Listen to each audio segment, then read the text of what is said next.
Hi friends, welcome to Sudhasri kitchen. இப்போ நீங்கள் பார்த்துட்டு இருக்கிறது ஆலு கோஃப்தா. சப்பாத்திக்கு தோசைக்கெல்லாம் ரொம்ப சூப்பராக இருக்கும். அது ரொம்ப அருமையாக இருக்கும். இந்த அருமையான ஆலு கோஃப்தா எப்படி செய்கிறதுன்னு வீடியோக்குள்ளே போய் பார்க்கலாமா? ஆலு கோஃப்தா பண்ணுறதுக்கு முதல்ல ஒரு 1/4 கிலோ அளவுக்கு உருளைக்கிழங்கை வேக வச்சு மசிச்சு வச்சுருக்கேன். அதை முதல்ல சேர்த்துக்கலாம்.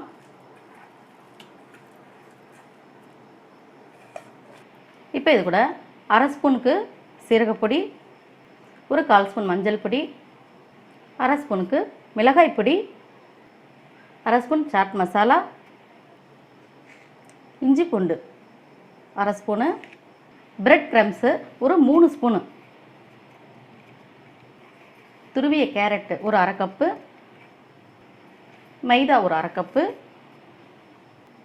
கொஞ்சமாக மல்லித்தழை, தேவையான அளவுக்கு உப்பு. இப்போ இதெல்லாம் சேர்த்து நம்ம நல்லா பிசைஞ்சு எடுத்துகிட்டு வரணும். நம்ம இதில் எதுவும் தண்ணியில் எதுவும் சேர்க்க தேவையில்லை. நம்ம உருளைக்கிழங்கு மசித்து வச்சுருக்கோம்ல, அதில் இருக்கிற தண்ணியை நமக்கு இதில் போதும். ரொம்ப தண்ணி சேர்த்தோம்னா நம்ம இதை எண்ணெயில் பொரிக்க போகும்போது ரொம்ப எண்ணெய் குடிக்கும். இப்போ ஆலு கோஃப்தாவுக்கு நம்ம இந்த உருளைக்கிழங்குல எல்லா மசாலா பொருளையும் சேர்த்து நம்ம நல்லா பிசைஞ்சு எடுத்துகிட்டு வந்துட்டோம். அடுத்தது இது சின்ன சின்ன உருண்டைகளை பிடிக்க போகிறோம். இந்த மாதிரி நம்ம குட்டி குட்டி உருண்டைகளை நம்ம இது உருட்டி எடுத்துகிட்டு வந்துடுவோம்.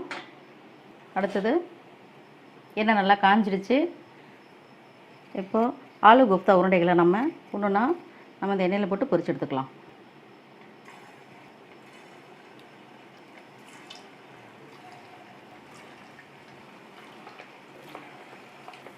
நம்ம லைட்டாக திருப்பி விட்டுக்கலாம்.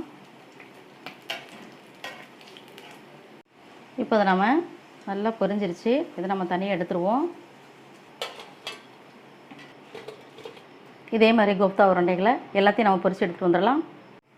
கோஃப்தா உருண்டைகளை நம்ம ஃபுல்லாக பொரிச்சு எடுத்துட்டோம். அடுத்தது இப்போ இந்த வானிலையில் ஒரு 2 ஸ்பூன் ஆயில் விட்டுருக்கேன். முதல்ல 3 பச்சை மிளகாய் சேர்த்துக்கலாம். பச்சை மிளகாய் வதக்கிட்டு ஒரு பெரிய வெங்காயம் ஃபுல்லாக கட் பண்ணி வச்சுருக்கேன். பெருசாக கட் பண்ணி வச்சுருக்கேன், அதை சேர்த்துக்கலாம். இப்போ இதை நம்ம வதக்கி தான் அரைக்க போகிறோம், அதனால் பெருசாக இருந்தாலும் பரவாயில்ல.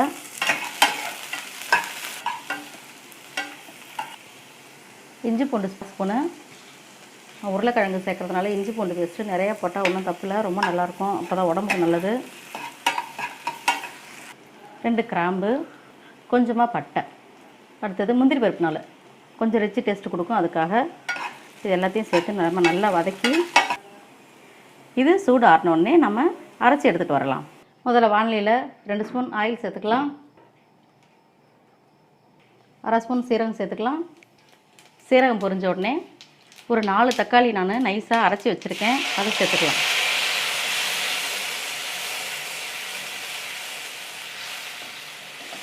இந்த தக்காளியை பச்சை வடை போக நல்லா நம்ம வதக்கிக்கலாம். இப்போ தக்காளி நல்லா சுருண்டு வதங்கி வந்துருச்சு. இப்போ நம்ம இதோட வெங்காயம், பட்டை, ஏலக்காய் இதெல்லாம் போட்டு நம்ம அரைச்சோம் இல்லைங்களா, வதக்கி அதை இதோட சேர்த்துக்கலாம்.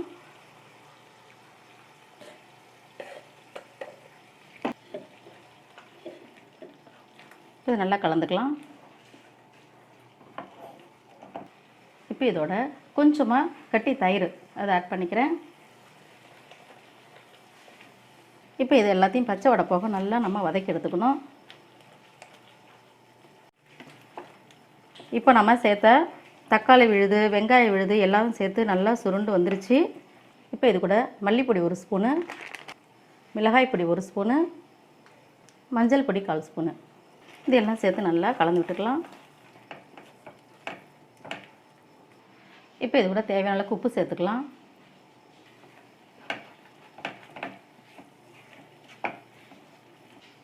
கடைசியாக கரம் மசாலா ஒரு 1/2 ஸ்பூனு சேர்த்து நல்லா கலந்து விட்டுக்கலாம்.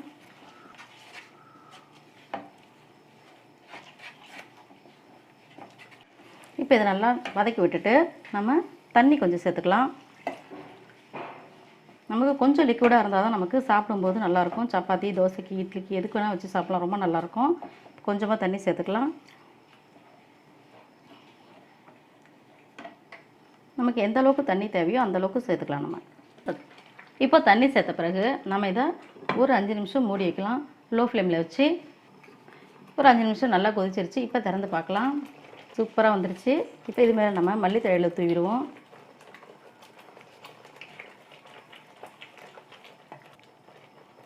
ஸ்டவ் ஆஃப் பண்ணிக்கலாம். இப்போ நம்ம பொரித்து வச்சுருக்கிற இந்த ஆலு கோஃப்தா உருண்டைகளை இதில் சேர்த்துருவோம்.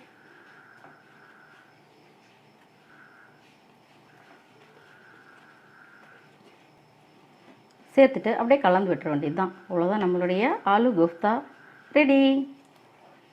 உங்களுக்கு இந்த ஆலு கோஃப்தா பிடிச்சிருந்துச்சுன்னா சுதாஸ்ரீ கிச்சனுக்கு சப்ஸ்கிரைப் பண்ணுங்கள், ஃப்ரெண்ட்ஸ் அண்ட் ரிலேட்டிவ்க்கு ஷேர் பண்ணுங்கள், லைக் பண்ணுங்கள், கமெண்ட் பண்ணுங்கள்.